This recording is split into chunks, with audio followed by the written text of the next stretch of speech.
नमस्कार, आप देख रहे हैं प्रदेश का नंबर 1 और सबसे भरोसेमंद news channel India news Haryana. मैं हूं आपके साथ पराग गुप्ता।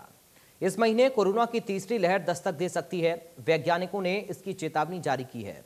तीसरी लहर की आशंका को देखते हुए स्वास्थ्य महकमा और सरकार बार बार कोरोना नियमों का पालन करने की अपील कर रहे हैं, तो वैक्सीन लगवाने की अपील भी लगातार की जा रही है। इंडिया न्यूज भी सभी दर्शकों से अफवाहों पर ध्यान न देकर टीका लगवाने की अपील कर रहा है। इसलिए आपकी सेहत की फिक्र हम करते हुए हमने अपने खास कार्यक्रम हेलो डॉक्टर की शुरुआत की है। अगर आपको या आपके परिवार में किसी को भी स्वास्थ्य से संबंधित कोई भी परेशानी या दिक्कत है, तो आप हमारे इस खास प्रोग्राम में डॉक्टर से सीधा बात कर सकते हैं। आप वैक्सीन या कोरोना से संबंधित जानकारी भी डॉक्टर से ले सकते हैं।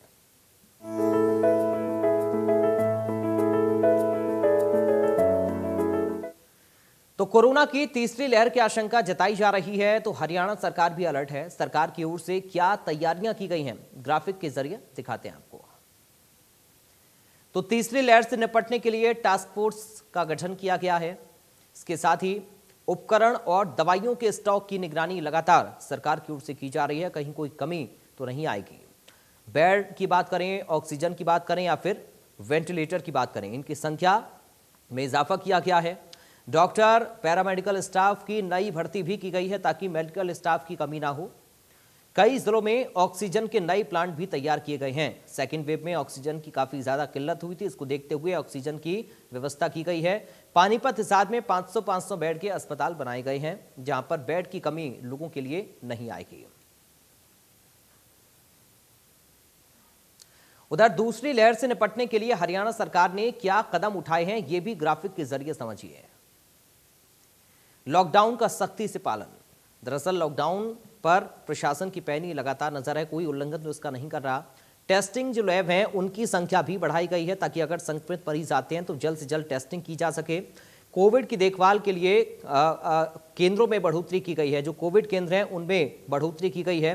कोविड संक्रमण आकलन के लिए सर्वे भी किया गया है ताकि जल्द से जल्द लोगों को टेस्ट भी किया जा सके और किसी भी तरह से संक्रमण ना फैले। ई संजीवनी और टेली परामर्श सेवाएं भी शुरू करती हैं। लोग घर बैठे ही परामर्श डॉक्टर से ले सकते हैं। टेली मेडिसिन की शुरुआत की है तो लोगों को घर बैठे इसकी सुविधा मिल पाएगी। हरियाणा ग्राम सामान्य स्वास्थ्य जांच योजना की भी शुरुआत की गई है, तो खासतौर पर लोगों की हेल्थ पर फोकस सरकार का है। गरीबों को मुफ्त चिकित्सा और उपचार की व्यवस्था सरकार की ओर से की गई है ताकि किसी भी परिस्थिति में लोगों को इलाज मिल सके। ऑक्सीजन हेल्पलाइन की स्थापना भी की है। ऑक्सीजन की किल्लत ना हो, ऑक्सीजन की कमी ना हो, इस पर भी जोर है और टीकाकरण के अभियान पर भी जोर है। लगातार लोगों को टीकाकरण के लिए प्रेरित किया जा रहा है। तो डेडिकेटेड कोविड केयर सेंटर स्थापित किए गए हैं। कैसे दूसरी लहर को हराया ये भी आप समझिए। डेडिकेटेड कोविड केयर सेंटर बनाए गए और वहां पर कोविड के मरीजों का इलाज किया गया ताकि बाकी मरीज इससे प्रभावित ना हो और सही तरीके से इलाज कोविड के मरीजों को मिल पाए। सभी जिलों के अस्पतालों में 24,000 से अधिक कोविड बेड की व्यवस्था कराई गई ताकि लोगों को बेड की कमी कम से कम ना हो। अस्पतालों में जगह उनके इलाज के लिए मरीजों को सही तरीके से मिल पाए डॉक्टर्स की निगरानी में।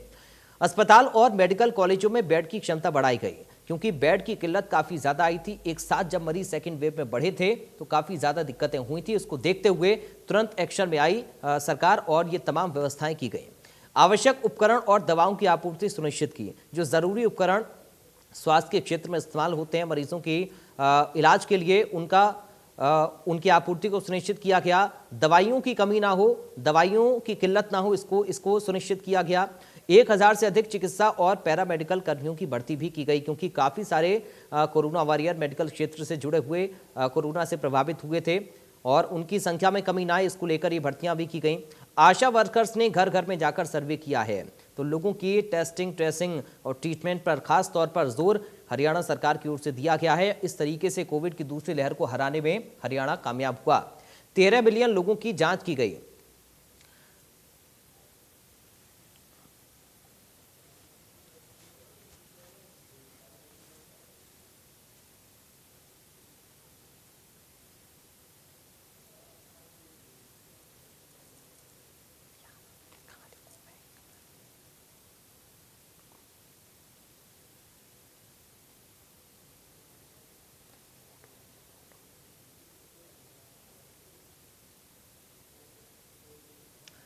तो आज हम डॉक्टर्स के साथ इस पर चर्चा भी करेंगे और इसके साथ ही आपको हम ये भी बता दें कि आप हमारे साथ सीधा जुड़ भी सकते हैं और डॉक्टर से सीधा बातचीत कर सकते हैं। अगर किसी भी तरीके की दिक्कत परेशानी आपके साथ है, कोई सवाल आपके मन में है, तो आप सीधा हमें कॉल करिए। हमारे साथ देश के मशहूर डॉक्टर मौजूद हैं और सीधा आपके सवालों का जवाब देंगे। चलिए शुरुआत करते हैं अपने प्रोग्राम की। हमारे साथ डॉक्टर रविंद्र गुप्ता है इंटरनल मेडिसिन से। डॉक्टर रविंद्र गुप्ता जी, आपका स्वागत है इंडिया न्यूज़ में। साथ ही हमारे साथ डॉक्टर कपिल हैं जो कि डेंटिस्ट हैं। डॉक्टर कपिल, आपका स्वागत है इंडिया न्यूज़ में। सबसे पहले रविंद्र जी, आप ही से शुरुआत कर रहा हूं मैं। थर्ड वेव की आशंका हम लोग जता रहे हैं, अंदेशा है कि थर्ड वेव आ सकती है। सेकेंड वेव के जैसे क्रिटिकल सिचुएशन लोगों की ना बने, इसको लेकर और क्या सावधानियां? सबसे पहले थर्ड वेव को लेकर आप कैसे लोगों को आगाह करेंगे? थर्ड वेव को लेकर सीधी सावधानियां तो सबसे ज्यादा इंपॉर्टेंट वही है कि लोग अभी भी अपना सोशल डिस्टेंसिंग को मेंटेन करें, मास्क का प्रयोग करें, हाथों को बराबर जैसा पहले भी बोला गया धो के रखें, और जिनकी वैक्सीनेशन नहीं हुई है, सबसे ज्यादा इंपॉर्टेंट है कि जिनको भी वैक्सीन अभी नहीं करी है वो जल्द से जल्द अपनी वैक्सीन कराएं। वैक्सीन लेने का सबसे बड़ा फायदा ये होगा कि अगर कोरोना होता भी है तो इतना गंभीर स्थिति नहीं बनेगी। कंपैरेटिवली माइल्ड सिम्टम्स के साथ आप जल्दी रिकवर हो सकते हैं। और अगर हम वैक्सीन नहीं लेते तो कोरोना सीरियस रूप धारण कर सकता है। सो जल्दी से जल्दी अपना वैक्सीनेशन कराएं थर्ड वेव आने से पहले। सोशल डिस्टेंसिंग अभी भी मेंटेन करके रखें, मास्क का प्रयोग करें, वो सबसे ज्यादा जरूरी है। और आज भी मैं देखता हूं कि लोग पब्लिक प्लेस में जाते हैं, आपस में मिलते हैं, बगैर मास्क का प्रयोग करें। वो सबसे ज्यादा जरूरी है क्योंकि ये सांस की नलियों से ही शरीर में प्रवेश करता है। ये जानना सबसे ज्यादा जरूरी है। कपिल, आपके पास मैं आ रहा हूं। कैसे हम और ज्यादा सावधानियां प्रिकॉशन ले सकते हैं? क्योंकि देखिए, मास्क का जिक्र अभी डॉक्टर रविंद्र कर रहे थे। सबसे ज्यादा जरूरी है अपने मुंह को और नाक को हम कैसे ढक के रखें। सही मास्क का इस्तेमाल हमें करना है और मास्क में ही लापरवाही लोगों ने की और इसी वजह से केसेस काफी ज्यादा बढ़े। थर्ड वेव में और ज्यादा सावधानी की आवश्यकता में है। सर, सबसे पहले तो मैं ये कहना चाहूंगा कि कुछ हमें अलग नहीं करना है। जो हमें कोरोना ने सिखाया है कि हमें कोविड एप्रोप्रिएट बिहेवियर पे ही अपना फोकस रखना होगा जी। क्योंकि किसी भी चीज के बीमारी के लक्षण आने के बाद उसका इलाज से बेहतर है कि हम उसके प्रिवेंशन पर जाए। हम ऐसी स्थिति ही ना उत्पन्न होने दें कि कोरोना हमें परेशान करे। सबसे पहले कोविड एप्रोप्रिएट बिहेवियर में हमें वैक्सीनेशन कराना चाहिए। जो लोग वैक्सीनेशन से बच गए हैं, जिनके मन में कोई भ्रांतियां हैं, वो उन भ्रांतियों को दूर करें, अपने नजदीकी स्वास्थ्य केंद्र पर जाकर और अपनी वैक्सीनेशन लगवाएं। वैक्सीन लगवाने के बाद हमें कोविड एप्रोप्रिएट बिहेवियर में चाहे हमें मास्क लगाना है, चाहे हमें हैंड सैनिटाइजेशन है, चाहे हमें सोशल डिस्टेंसिंग मेंटेन रखना है, या हमें पब्लिक गैदरिंग्स में जाने से बचना है, या हमें कोई भी ऐसी एक्टिविटी नहीं करनी है जहां पे बहुत ज्यादा क्लटरिंग हो, गंद हो, या बहुत ज्यादा अननेसेसरी हॉस्पिटल्स में भीड़ ना करें। अगर हमें खांसी जुकाम बुखार है तो अगर ऐसे कुछ लक्षण आते हैं तो हम सबसे पहले अपने आप को आइसोलेट करें, अपना टेस्टिंग के लिए जाएं। टेस्टिंग की रिपोर्ट आने तक अपने हम आपको हम घर में ही आइसोलेट करके रखें ताकि हम और लोगों को इन्फेक्शन ना दे सके। अगर कोरोना नहीं है तो बहुत अच्छी बात है, वो एक नॉर्मल वायरल फीवर भी हो सकता है, डेंगू मलेरिया टाइफाइड भी हो सकता है जो इन्फेक्शियस नहीं है कंपैरेटिवली, है ना। अगर हमें कोरोना है तो हम आइसोलेट करके, अगर हमारे ऑक्सीजन लेवल डाउन जाता है, अगर हमारे कोई और सिम्टम्स बिगड़ते हैं, तो हम जो भी नियर बाय जो हमारे हॉस्पिटल हैं, जो भी कोविड सेंटर्स बने हैं, कोविड केयर सेंटर्स बने हैं, वहां पे जाके अपना ट्रीटमेंट ले सकते हैं। ठीक है डॉक्टर रविंद्र, वैक्सीनेशन का कितना बड़ा महत्व है कोविड को रोकने के लिए, ये आप बताइए, क्योंकि जरा सा भी अगर लोगों के मन में अभी भी भ्रम होगा तो वो दूर होगा। वैक्सीनेशन का तो महत्व कभी कम आंका ही नहीं जा सकता। दुनिया में इतनी सारी बीमारियां वैक्सीन की वजह से ही कम हो पाई हैं। जी। वैक्सीन डेफिनेटली 100%, कोई भी दुनिया का वैक्सीन 100% प्रोटेक्शन नहीं करता। जो लोग कहते हैं कि लेने के बाद भी कोरोना हो गया, उनको यह मैं बता देना चाहता हूं कि कोई भी वैक्सीन 70-80% से ज्यादा प्रोटेक्शन नहीं करता है। और कोरोना के वैक्सीन का जो स्टडीज अब तक की आई हैं इनिशियल, उन सब में 75-80% की इफेक्टिवनेस देखी गई है। और जब क्या होता है कि जब मरीज, सपोज 80% मरीज वैक्सीनेटेड है प्रॉपरली, तो वायरस इन्फेक्शन उनके शरीर में प्रवेश करने के बाद वहीं खत्म हो जाता है और आगे नहीं फैलता है। तो इसको हम हर्ड इम्यूनिटी भी कहते हैं, जिसमें क्या होता है कि 100 में से अगर 60 आदमी या 70 आदमी का इन्फेक्शन वहीं खत्म हुआ और आगे नहीं फैला, तो वहीं इन्फेक्शन खत्म हो गया। तो धीरे धीरे हर्ड इम्यूनिटी बनने से जिन लोगों को वैक्सीन नहीं भी मिली है, तो उनको भी प्रोटेक्शन मिल जाता है, क्योंकि एनवायरमेंट में वैक्सीन का लेवल कम हो गया, सॉरी वायरस का लेवल कम हो गया जी। तो वैक्सीन का महत्व को कभी भी कम नहीं आंकें। वैक्सीन 110%, इसमें कोई दो राय नहीं है। इसकी वजह से ही हमारे देश में कंपैरेटिवली कम फैला है विदेशों के बनिस्बत, जहां पे वैक्सीन स्लो और देर से शुरू हुआ। दूसरा, वैक्सीन के बारे में जो भ्रांतियां फैलाई गई हैं, जो डराया गया है, जो झूठ फैलाया गया है, खासकर व्हाट्सएप फेसबुक के माध्यम से, वो उन लोगों को हम पब्लिक से कोई मतलब नहीं है, वो झूठ फैला रहे हैं। मैं खुद अपना एग्जांपल देता हूं। I had an heart attack और हार्ट अटैक के 4 दिन बाद जाके मैंने अपना डिस्चार्ज होने के 2 दिन बाद जाके अपना वैक्सीन ले लिया था। और इससे किसी भी तरह का, आपने सबने देखा है, बच्चों को, बड़ों को, सब तरह की वैक्सीन लग रही हैं। क्या कभी किसी को वैक्सीन से प्रॉब्लम होती है? बिल्कुल। लाखों में किसी एक को एलर्जिक रिएक्शन हो सकता है, वो दुनिया की किसी भी वैक्सीन से हो सकता है। और बुखार आना, बदन दर्द होना, ये नॉर्मल लक्षण 2-1 दिन में ठीक हो जाते हैं। बाकी ये हार्ट डिजीज में नुकसान करेगा या लिवर डिजीज में या किडनी डिजीज वाला है, ना ही ले। ये कृपया इसकी ओर ध्यान ना दें, अफवाहों पे ध्यान ना दें। जितना जल्दी से जल्दी सब लोग अपना वैक्सीन कराएं, उससे बढ़िया बचाव कोई भी नहीं है। डॉक्टर कपिल, बाकी डेफिनेटली सब बात कर चुके हैं हम जी।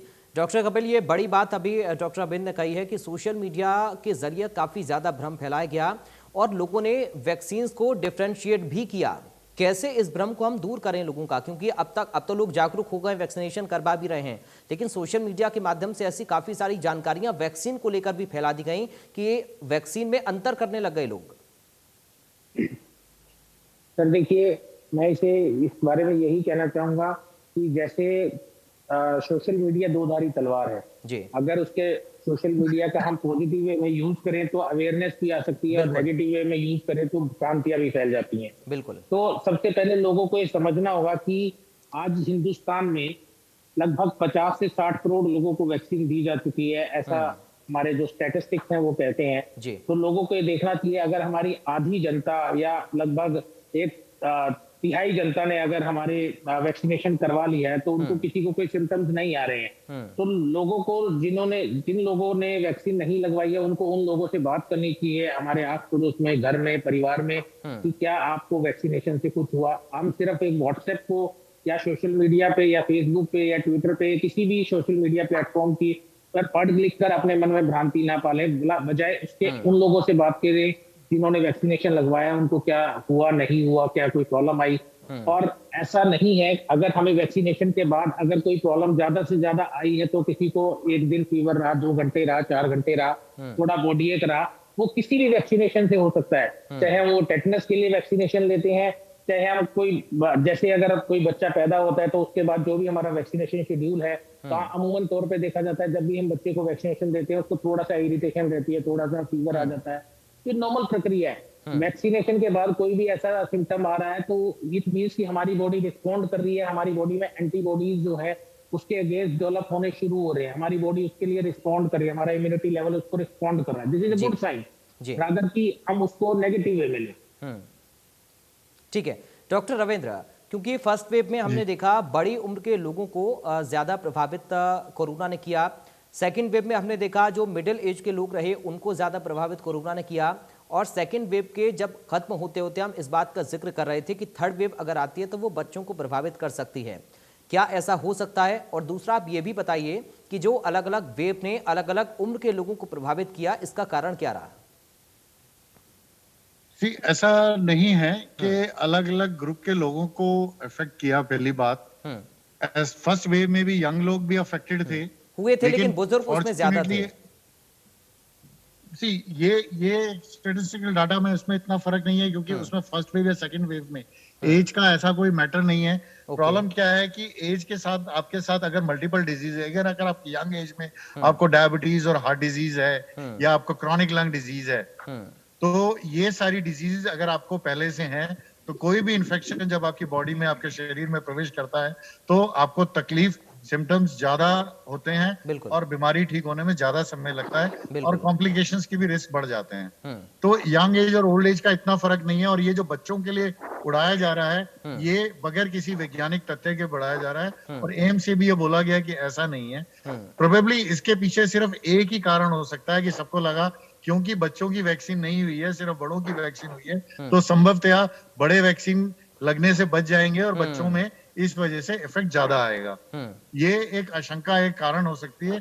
अदरवाइज ये कहना कि वेव अलग अलग एज ग्रुप को अलग अलग टाइम पे अफेक्ट कर रही है, उसमें कोई वैज्ञानिक तथ्य नहीं है। ठीक है, यानी हम ये माने कि बच्चों के लिए भी वैक्सीनेशन उतना ही जरूरी है और जल्द से जल्द जितना बच्चों को वैक्सीनेट कर पाएंगे उतना ज्यादा बेटर होगा। अभी भी कुछ स्टडीज ये हुई जिनमें अभी भी देखा गया कि घर में जैसे वैक्सीन, कोरोना शरीर में घर में 2-3 जनों को अफेक्ट किया, बट यूजली छोटे बच्चे खासकर इससे प्रोटेक्ट हुए हैं, उनको कोई डिजीज नहीं हुई है ज्यादा। तो संभव हो सकता है कि ये वायरस छोटे बच्चों में खासकर इसको ज्यादा सीरियस रूप लेकर नहीं आ रहा है। तो ये भी एक रीजन हो सकता है कि बच्चे ऑलरेडी इतना प्रोटेक्टेड है और वैक्सीन अभी भी जब भी आएगी तो 2 साल से नीचे बच्चों के लिए तो अभी नहीं आने वाली है। ठीक है फिलहाल अभी जो वैक्सीन, जी ठीक है डॉक्टर कपिल, सेकेंड वेव में ऑक्सीजन की काफ़ी ज़्यादा कमी रही थी और उस हिसाब से गवर्नमेंट ने व्यवस्था भी अब कर रखी है, अस्पतालों में बेडों की संख्या भी बढ़ाई गई है, क्योंकि जब ऑक्सीजन की कमी हुई तो लोगों को अस्पतालों की ज़रूरत पड़ी। वहाँ पर भी स्थितियाँ काफ़ी भयानक रहीं, लेकिन कंट्रोल हम लोगों ने किया। कम संसाधनों में भी हमने काफ़ी हद तक स्थिति को काबू किया और अब संसाधन भी बढ़ाए हैं। थर्ड वेव में क्या और बदलाव हो सकते हैं? सर सबसे पहले तो मैंने पहले भी कहा है और हमेशा मैं यही कहता हूँ कि हमारे देश में ही नहीं, पूरे वर्ल्ड में कभी भी इतने संसाधन हम जुटा नहीं सकते कि इतनी बड़ी पॉपुलेशन एक साथ बीमार हो जाए तो उनको हॉस्पिटलाइज किया जा सके। बिल्कुल, सबसे पहले हमें ये समझना होगा कि रातों रात हम बड़े हॉस्पिटल, बड़ा infrastructure, bed, oxygen, ventilator support एकदम नहीं क्रिएट किया जा सकता। ये हमें समझना होगा कि जिन लोगों को एक्चुअल में वेंटिलेटर का जरूरत पड़ा है या ऑक्सीजन का जरूरत पड़ा वही हॉस्पिटल्स में जाए, कोई पैनिक सिचुएशन ना हो। बिल्कुल, हमें समझना होगा कि पैनिक सिचुएशन की वजह से हम हॉस्पिटल्स को ओवर क्राउडेड ना करें। लोगों ने क्या किया, हल्का सा बुखार हुआ तो बेड जाके बुक करा लिए। तो जिन लोगों को एक्चुअल में बेड का जरूरत था, ऑक्सीजन का जरूरत था, वेंटिलेटर का जरूरत था, वो लोग परेशान हुए, उन लोगों को प्रॉपर संसाधन नहीं मिल पाए, जिस वजह से कुछ मोर्टेलिटीज भी हुई हैं। तो जिन लोगों को सिम्टम्स आते हैं, जिनको सिम्टोमेटिक कोरोना है, वो अपने घर में पहले आइसोलेट हो। अगर उनके सिम्टम्स वर्सन होते हैं तो ही वो वहां तक जाए, हॉस्पिटल तक जाए या कोविड केयर सेंटर तक जाए। और रही बात की हमारा इंफ्रास्ट्रक्चर की, हमने ऑक्सीजन की सप्लाई बढ़ाई है, बेड्स बढ़ाए हैं और हमने वेंटिलेटर सपोर्ट बढ़ाया है, सारी चीजें हमने बढ़ाई हैं। सरकार ने बहुत अच्छा प्रयास किया, हॉस्पिटल्स अपने लेवल पे प्रयास कर रहे हैं। लोगों को भी अपने लेवल पे प्रयास करा जाना चाहिए कि ये बीमारी क्योंकि कम्युनिकेबल है, इन्फेक्शियस है, एक से दूसरे को हो रही है, तो अपने आप को, अगर हमारे यहाँ जो कोविड पॉजिटिविटी रेट है अगर बढ़ रहा है तो हमें कोविड अप्रोप्रिएट बिहेवियर को फॉलो करना ही होगा। अगर हम कोविड अप्रोप्रिएट बिहेवियर को फॉलो नहीं करते हैं तो हमारे घर में कोरोना आएगा, हमें परेशानियां होंगी। तो हो सकता है हमें हॉस्पिटल जाने पे हमारे घर के किसी को, अगर मान लो कोई और कोमॉर्बिड सिचुएशन है, कार्डियक पेशेंट है, डायबिटिक है या कोई और कीमोथेरेपी चल रहा है, तो उन पेशेंट्स की हालात बहुत ज्यादा सीरियस भी हो सकती है। तो अगर हम इन सब चीजों को देखें तो हमें कोविड अप्रोप्रिएट बिहेवियर को ही अपनाना होगा और कोई इसका सोल्यूशन नहीं है। डॉक्टर अरविंद, हमने देखा कि फर्स्ट वेव में जो हमारे मेडिकल क्षेत्र से जुड़े हुए लोग हैं, डॉक्टर्स हैं, पैरामेडिकल स्टाफ हैं, नर्सेज हैं, उन सबको काफ़ी ज़्यादा प्रभावित कोरोना ने किया, काफ़ी ज़्यादा संख्या में वो लोग इफेक्टेड हुए। सेकेंड वेव में हमने देखा कि उन लोगों पर इतना फर्क नहीं पड़ा। क्या ये बताता है, वैक्सीन का उदाहरण है कि उन लोगों ने सबसे पहले, क्योंकि सेकेंड वेव से पहले वैक्सीनेट वो लोग हो गए थे, इसलिए उनको प्रभाव नहीं पड़ा। और यही हमें समझने की ज़रूरत भी है, आम जनता को भी, कि वैक्सीन कितनी ज़रूरी है। हेलो, हाँ बिल्कुल, वैक्सीन का डेफिनेटली एडवांटेज है। जनवरी से वैक्सीन स्टार्ट हो गए थे और सेकेंड वेव मार्च अप्रैल के बाद आई है और कई डॉक्टर्स दो डोसेज ले चुके थे, तो डेफिनेटली उससे प्रोटेक्शन होता है, हुआ भी है और उसकी वजह से परसेंटेज वाइज फर्क पड़ा। और फर्स्ट टाइम जब वैक्सीन हुआ था तब basically it was the beginning, जहाँ पे डेफिनेटली डॉक्टर्स एकदम सबसे ज्यादा एक्सपोज्ड वही हो रहे थे, बिल्कुल। तो वैक्सीनेटेड भी नहीं थे, तो बाकी पेशेंट आइसोलेट हो रहा था, बट डॉक्टर्स तो आइसोलेट नहीं हो पा रहे थे। आईसीयू में डॉक्टर्स देख रहे थे, वार्ड्स में डॉक्टर्स देख ही रहे थे। तो इस वजह से फर्स्ट वेव में मेडिकल प्रोफेशनल को या हेल्थ प्रोफेशनल्स को, नर्सिंग स्टाफ हो या दूसरा स्टाफ है, सबको ज्यादा कोरोना की वजह से बुरा समय देखना पड़ा comparative to the second wave.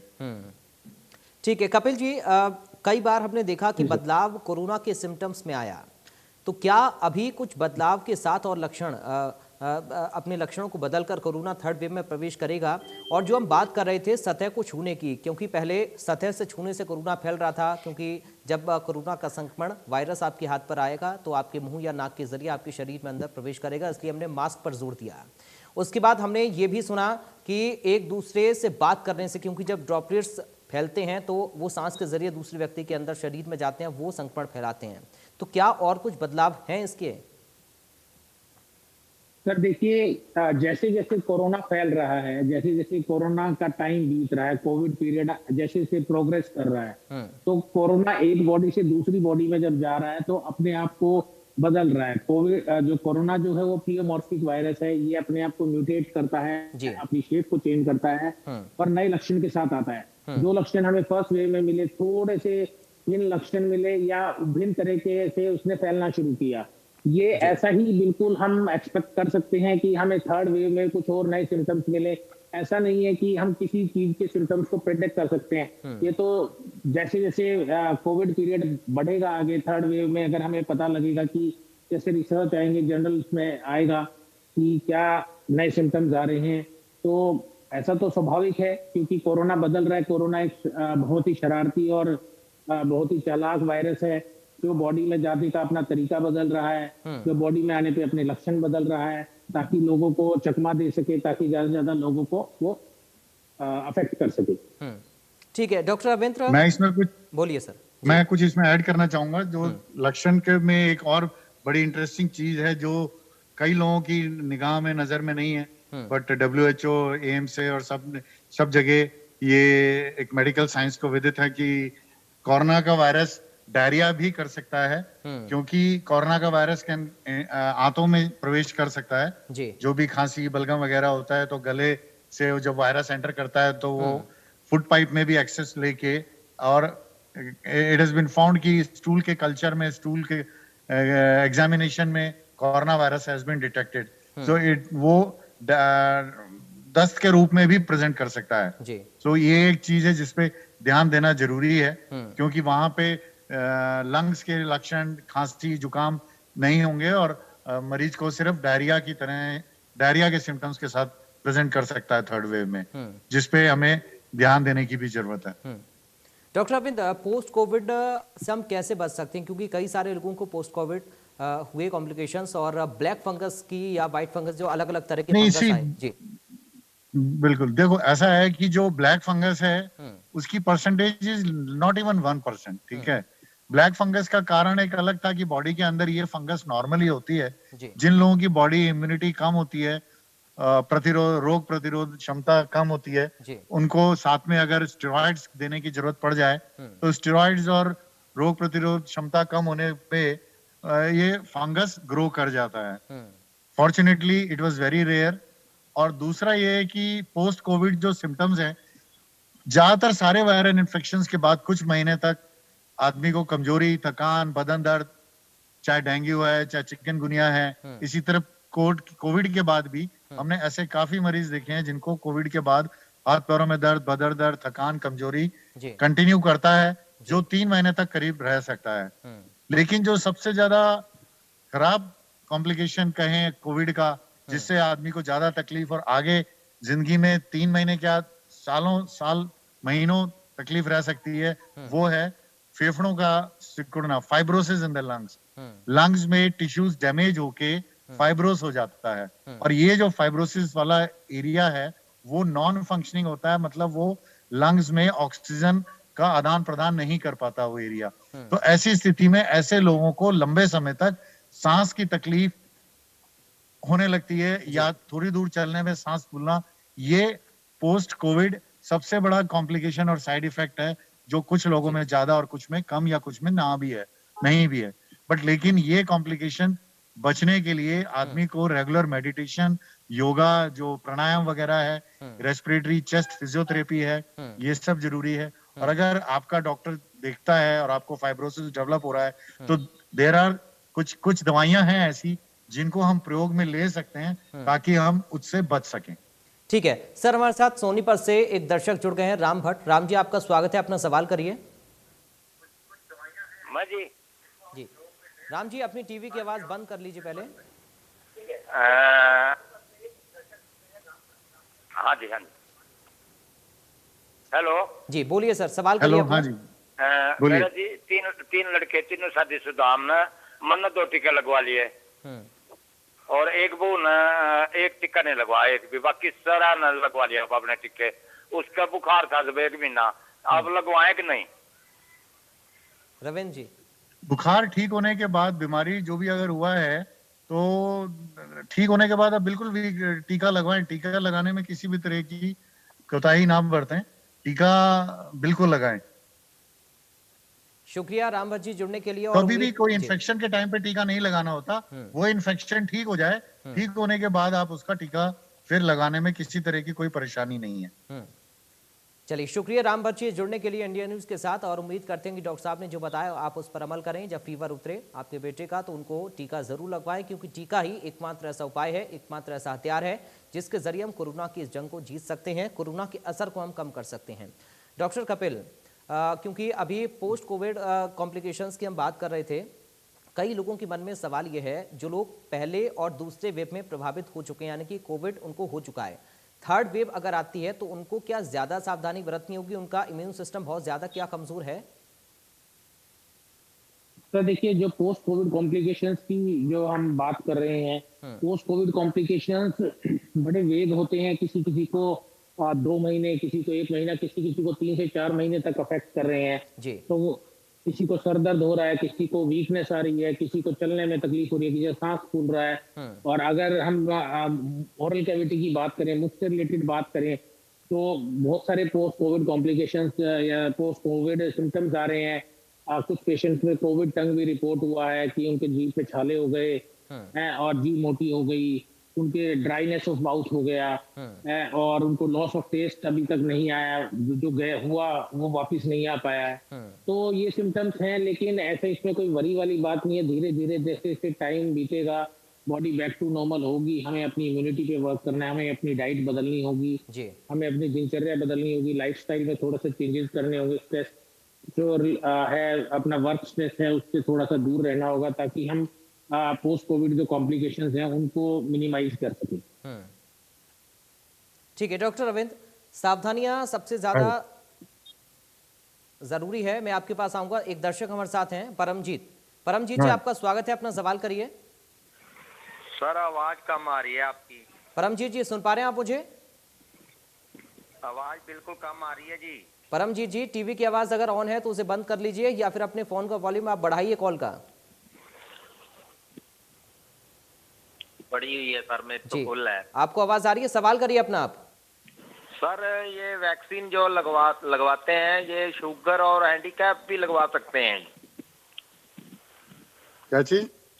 Sugar का मरीज हो या हैंडीकैप हो? हाँ, बिल्कुल बिल्कुल बिल्कुल बिल्कुल। शुगर, डायबिटीज, हार्ट डिजीज, इन लोगों को तो और ज्यादा जरूरी है वैक्सीन लगाना, क्योंकि इन लोगों की बॉडी की इम्यूनिटी कम होती है। कोरोना इनमें ज्यादा विकराल रूप लेकर आ सकता है। डायबिटीज वालों को, हार्ट डिजीज वाले मरीजों को, इन लोगों को तो बगैर किसी सोचे समझे 110% वैक्सीन लगवाना बहुत बहुत जरूरी है। इसमें किसी तरह की दो राय नहीं हो सकती। शुक्रिया परमजीत जी जुड़ने के लिए, और उम्मीद करते हैं कि आपने डॉक्टर साहब की बात को ध्यान से सुना होगा, उस पर अमल भी करें। जरा भी लापरवाही आपकी सेहत के लिए नुकसानदायक हो सकती है। रविंद्र जी, अभी भी लोगों के मन में देखिए सवाल है कि जो लोग डिजीज हैं, जिन लोगों को, क्या वो वैक्सीन लगवाएं या फिर नहीं लगवाएं? अभी भी लोग यही सवाल पूछ रहे हैं। जी हाँ, बिल्कुल। अभी भी काफी ज्यादा अंधविश्वास फैला हुआ है। कई लोगों के साथ में अभी भी मेरे पास फोन आ जाते हैं कि हम एस्पिरिन खा रहे हैं तो हमें लगानी है, नहीं लगानी है। तो ब्लड थिनर खा रहे हैं जिससे खून पतला हो जाता है, जी। तो वैक्सीन नहीं लगानी चाहिए। ये सब बहुत बहुत गलत बातें हैं। इसमें कोई मतलब वैज्ञानिक तथ्य नहीं है कि ऐसे मरीजों को वैक्सीन नहीं लगानी चाहिए जो ब्लड थिनर ले रहे हैं, और बल्कि ऐसे लोगों को तो ज्यादा जरूरत है कि वो वैक्सीन से अपने आप को बचाव करें। ठीक है, एक दर्शक है सतीश चंद्र हमारे साथ। सतीश, आपका स्वागत है, अपना सवाल करिए। नमस्कार जी। जी सर, टीवी की आवाज बंद करिए पहले। नमस्कार सर जी। जी सतीश जी, टीवी की आवाज बंद कर लीजिए, उसके बाद अपना सवाल करिए। ठीक है जी। सर मैं ये पूछना चाह रहा था। जी सर मैं ये पूछना चाह रहा था कि जैसे मेरा जो लेफ्ट शोल्डर है वो फ्रोज है, मतलब वो जाम है, वो तो उसमें टिक्का लगवा सकते हैं? फ्रोजन शोल्डर बिल्कुल अलग बीमारी है, उसका वैक्सीन से कोई लेना देना नहीं है। वैक्सीन आपकी मसल्स में जहां पे लगेगी वहां नहीं रहती है, वहां से ब्लड में जाके वो शरीर में जहां उसको जाना है वो पहुंच जाएगी। फ्रोजन शोल्डर से किसी भी तरह का कोई भी ना लगाने का सोचना बिल्कुल गलत है। बिल्कुल लगाएं, बिल्कुल लगाएं। चलिए, शुक्रिया सतीश जी जुड़ने के लिए। डॉक्टर कपिल, एक सवाल मेरा आपसे, चलिए मैं आपके पास आऊंगा। एक दर्शक और है महेंद्र कैथल से। महेंद्र जी, स्वागत है आपका, सवाल करिए अपना। महेंद्र जी, आपको आवाज मिल रही है मेरी?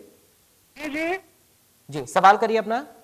हमारे एक मेरे भाई साहब हैं, वो विदेश जाना चाहते हैं, तो उसके लिए क्या क्या कार्रवाई उनको करनी पड़ेगी कि वो विदेश जा पाए?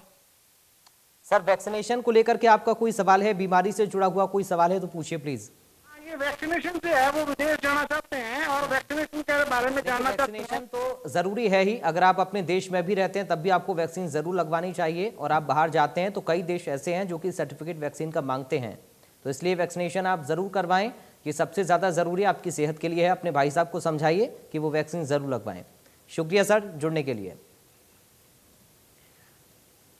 तो आज लगातार कई सारे लोगों की कॉल भी आ रहे हैं, और ज़रूरी इसलिए भी वैक्सीनेशन हो जाता है क्योंकि ये सिर्फ अभी की बात नहीं है, और ये सिर्फ आपसे जुड़ी हुई बात नहीं है। ये आपको तो प्रभावित करता है, ये कोरोना आपके साथ आसपास जो लोग रहते हैं उनको भी प्रभावित करता है। इसलिए जागरूकता वैक्सीनेशन को लेकर शुरुआत से ही है। डॉक्टर्स, वैज्ञानिक, सरकारें लगातार इस बात को कर रही हैं। प्रशासन स्तर पर कितनी कोशिशें की जा रही हैं, अलग अलग कैंप्स आयोजित किए जा रहे हैं ताकि लोग वैक्सीन के प्रति अवेयर हों और वैक्सीनेशन ज़रूर करवाएं। और जो एक सबसे ज़्यादा ज़रूरी आपकी सेहत है, और उसका आप अगर ख्याल ना रखें तो ये सही नहीं होगा। इसलिए आप अपनी सेहत के लिए कम से कम वैक्सीनेशन ज़रूर लगवाएं, और ज़रूरी ये भी है कि आप जागरूक रहें संक्रमण को लेकर, संक्रमण आप तक ना पहुंचे, इसको लेकर आपको तमाम जो प्रिकॉशंस हैं वो लेने पड़ेंगे। डॉक्टर कपिल, आपसे मेरा सवाल है सर, क्योंकि फंगस के दौरान हमने कई केसेस ऐसे देखे थे, लोगों के मुंह में उनके जब इन्फेक्शन फैला तो दांत भी निकालने पड़ गए थे, तो ये सिचुएशन कब आती है और कैसे हमें पहले से इसके लिए अवेयर रहना है? सर देखिए, ब्लैक फंगस है, कोई ब्लैक फंगस जो है वो कोई नया इन्फेक्शन नहीं है या कोई नई बीमारी नहीं है। ब्लैक फंगस पहले भी होता था, बट परसेंटेज वो बहुत कम था, बहुत 0.00 केसेस, 1% केसेस में ब्लैक फंगस होता था। ब्लैक फंगस जो है एक अपॉर्चुनिस्टिक इन्फेक्शन है। अपॉर्चुनिस्टिक इन्फेक्शन जैसे ही हमारी, का मतलब ये हुआ कि जैसे ही हमारी बॉडी में हमारा इम्यूनिटी लेवल डाउन हुआ तो ब्लैक फंगस और जो इन्फेक्शंस हैं वो हावी हो जाते हैं। तो ब्लैक फंगस क्या करता है, सबसे पहले अगर हम ओरल कैविटी की बात करते हैं तो मसूड़ों में सूजन आने शुरू हो जाता है, दांत हिलने शुरू हो जाते हैं, दांत में अनबियरेबल पेन शुरू हो जाता है, मल्टीपल ड्रेनिंग साइनसिस, मतलब कई जगह से उनको मसूड़ों से खून आना शुरू हो जाता है, और धीरे धीरे ब्लैक फंगस प्रोग्रेस करता चला जाता है और वो तालू तक जाता है, फिर वो ईयर तक, आईज तक या ब्रेन कंपोनेंट तक चला जाता है। तो अगर हमें ब्लैक फंगस से बचना है तो हमें सबसे पहले अपनी ओरल कैविटी, हमारी ओरल हाइजीन है उसको मेंटेन रखना होगा। और ओरल हाइजीन मेंटेन रखने के लिए हमें सबसे पहले दोनों टाइम, सुबह नाश्ते के बाद और रात को खाना खाने के बाद हमें ब्रश करना ही करना है। और अगर संभव है तो हमें बीटाडीन गार्गल या क्लोरेक्सिडिन गार्गल जो है वो हमें दिन में 2 से 3 बार जरूर करना है। कुछ भी खाने के बाद हम बीटाडीन गार्गल के कर सकते हैं, क्लोरेक्सिडिन गार्गल कर सकते हैं। अगर हम ऐसा करते हैं तो हमें ब्लैक फंगस होने के चांसेस या कोई भी पोस्ट कोविड कॉम्प्लिकेशंस होने के चांसेस कम हो जाते हैं। एक और जो पोस्ट कोविड कॉम्प्लिकेशंस जो ब्लैक फंगस के साथ साथ अभी देखने में आ रही है वो है लोगों को बहुत ज्यादा मुंह सूख जाता है। क्योंकि कोविड के बाद क्या होता है कि हमारे जो ओरल कैविटी में चेंजेस होते हैं कुछ, उस वजह से जो हमारे सलेवरी ग्लैंड्स हैं, या हमें मास्क लगा के रखते हैं तो उस वजह से हम माउथ ब्रीदिंग शुरू कर देते हैं, तो एक ड्राइनेस ऑफ माउथ की कंडीशन बन जाती है। दूसरा, एक मसूड़ों में सूजन आ जाता है। बहुत पेशेंट्स हमारे पास आते हैं, चाहे हमारे पास फरीदाबाद सेंटर पे आए, चाहे भिवानी आ रहे हैं, चाहे दादरी आ रहे हैं, चाहे कलानौर आ रहे हैं, कहीं पे भी सेंटर्स पे आ रहे हैं, तो वो कोविड के बाद ये कंप्लेन लेके आते हैं, मेरे मसूड़ों में तकलीफ है, मेरे मसूड़ों में सूजन है, मेरे मसूड़ों से ब्लड आ रहा है। तो वो कोविड की वजह से उनके मसूड़े वीक हो जाते हैं, तो उसके लिए आपको अपने नजदीकी डेंटल क्लिनिक पे चेकअप कराना चाहिए। जो भी आपके फैमिली डेंटिस्ट हैं उनके पास जाके आपको नियमित रूप से जांच करानी चाहिए, ताकि आपकी प्रॉब्लम्स आगे ना बढ़े। एक और है जो नए सिम्टम, नई एक टर्मिनोलॉजी निकल के आई है ब्लैक फंगस की तरह ही, कोविड टंग।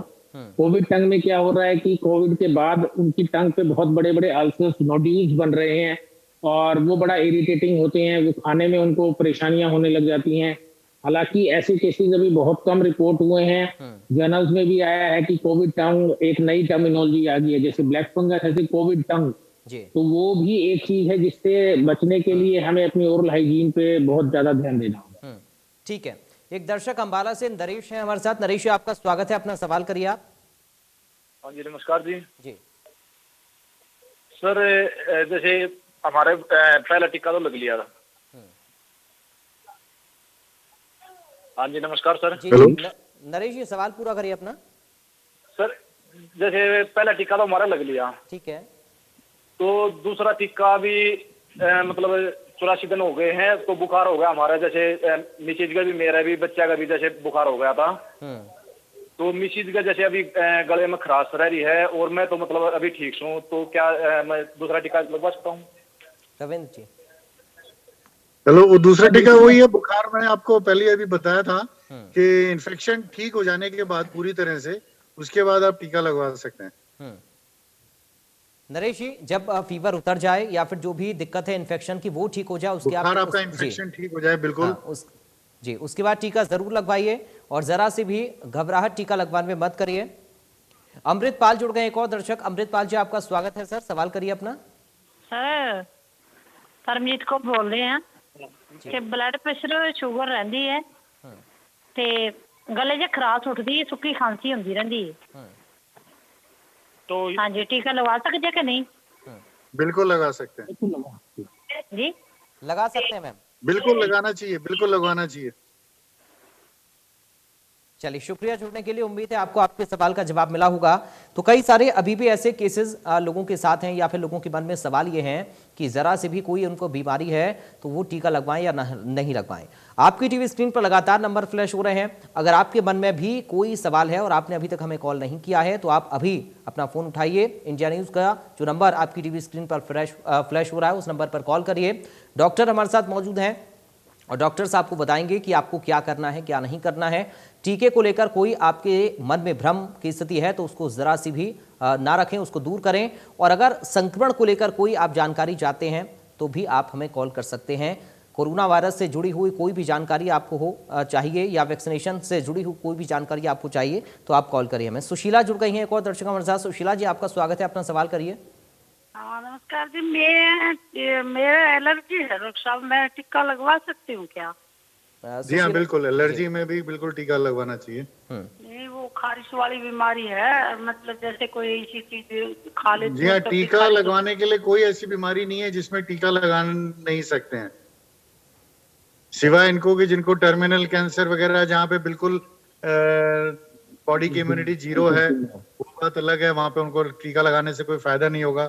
बाकी किसी भी बीमारी में टीका लगाने के लिए मनाही नहीं है, सिवाय इसके कि जिस टीके से ही किसी को एलर्जी हो। शुक्रिया सुशीला जी जुड़ने के लिए। जो कि लाखों करोड़ों में कोई एक आध होता है, बिरला। बिल्कुल सुशीला जी, बहुत शुक्रिया जुड़ने के लिए। इसी तरीके से आप लगातार जुड़ते रहिए, और आपके मन में, आपके जहन में कोई भी जरा सा भी सवाल है तो डॉक्टर्स के साथ सीधा करिए। डॉक्टर रविंद्र, एक सवाल में मेरा आपसे वायरल फीवर को लेकर है, क्योंकि अभी हम कई सारे शहरों में केसेस देख रहे हैं, वायरल फीवर के सामने आ रहे हैं। डेंगू हो, मलेरिया हो, या तरह तरह की जो बीमारियां लोगों को हो रही हैं, इसका कारण क्या है फिलहाल, और इससे बचाव के उपाय क्या हैं? वायरल फीवर जो ज्यादातर ये सारे रेस्पिरेटरी इन्फेक्शंस हैं, और कोरोना कहो या फ्लू कहो, इन सब का कारण वही होता है, खांसने से, छींकने से जी हम एनवायरनमेंट में वायरस को फैलाते हैं। सांस की नलियों से सबसे ज्यादा रेस्पिरेटरी वायरसेस हम कहते हैं, वो सांस की नलियों से या फैलते हैं। बिल्कुल। कोरोना में इन्फेक्टिविटी एक तो ज्यादा थी, दूसरा कोरोना का वायरस इवन मुंह से बोलने पर, बोलने से भी जो हमारी मुंह के अंदर से बहुत माइन्यूट ड्रॉपलेट्स गिरती हैं, उनमें भी कोरोना वायरस फैल रहा था, उसके थ्रू भी कोरोना वायरस फैल रहा था। इसलिए मुंह को और नाक वगैरह को सबको बंद करा जा रहा था। बाकी सभी तरह के वायरल इन्फेक्शंस का फैलने का तरीका यही है, खांसने से, छींकने से फैलते हैं, जिसकी वजह से एक हाइजीन लेवल हर आदमी का अच्छा होना चाहिए। ये नहीं कि जब हमें स्वाइन फ्लू का पता चला तब हमने अपने आप को, चेहरे को कवर करना शुरू किया, हमें कोरोना का पता चला तब हमने अपने आप को, जब अपने मुंह को कवर करना शुरू किया। ये हमारी नॉर्मल हाइजीन प्रैक्टिस होनी चाहिए, सफाई रखने की। क्योंकि ये आदमी, कोई भी ये नहीं सोचता कि जब हम बोलते हैं, जब हम सांस छोड़ते हैं, जब हम खांसते हैं, छींकते हैं, हमारे मुंह से, हमारी नाक से इतने सारे कीटाणु निकल के बाहर गिरते हैं, सैकड़ों लाखों की संख्या में गिरते हैं बाहर जी, जो हम अपनी नंगी आंखों से नहीं देख पाते। सबसे ज्यादा जरूरी हमें सेहत का ख्याल रखना है, और क्योंकि हमारी सेहत अगर बिगड़ेगी तो हम आसपास के लोगों को भी संक्रमित कर सकते हैं। एक दर्शक दिल्ली से है जी, तो सबसे ज्यादा जरूरी है जी, एक दर्शक दिल्ली से है परमजीत जी। परमजीत जी अपना सवाल करिए। जी मेरा ये सवाल है कि एक शुगर है, हाई ब्लड प्रेशर है और पुरानी खांसी है, गले में खराश उठती है और बदन दर्द वगैरह होती है, तो टीका लगवा सकते हैं? डॉक्टर कपिल मैं चाहूंगा इसका जवाब दें आप। नहीं तो उसमें टीका लगाने के लिए तो कही कि कोई भी बीमारी है टीका तो लगाना ही है। टीका तो लगाया जा सकता है, टीका लगवाना ही चाहिए, हमें टीके से नहीं डरना है। आई थिंक बार सारे ना इसी में यही हर कोई डायबिटीज और ब्लड प्रेशर के लिए पूछ रहा है, तो वो आपको पहले से ही कहा कि इन सब बीमारियों में टीका बिल्कुल ही लगाना है। ठीक है, एक और दर्शक हैं ओमपाल फरीदाबाद से। ओमपाल जी स्वागत है आपका, सवाल करिए अपना। गुप्ता जी मैं केवल डॉक्टर से चाहता हूँ जी, सवाल करिए। मेरे जो वैक्सीन लगी है वो कोवैक्सीन लगी है और घर वालों को लगी है वो। सर आपकी आवाज क्लियर नहीं आ रही, आप दोबारा सवाल करिए। आवाज कट रही है। मैं ये सवाल पूछना चाहता हूँ डॉक्टर साहब से जी कि कोवैक्सीन को 1 महीने में लगवाना है, दूसरी वैक्सीन को में, ऐसा क्यों? सर आपकी आवाज क्लियर नहीं है, प्लीज नेटवर्क एरिया में आकर आप बात करिए। आपकी आवाज साफ नहीं आ रही, आप क्या पूछ रहे हैं? चलिए लगता फोन कट गया है, तकनीकी कोई खामी रही है। चलिए आखिर में, क्योंकि अब समय इतना ही है, मैं चाहूंगा डॉक्टर अरविंद और डॉक्टर कपिल एक ही कमेंट फाइनल आपसे हो जाए लोगों की जागरूकता को लेकर। डॉक्टर अरविंद। हाँ क्या चीज?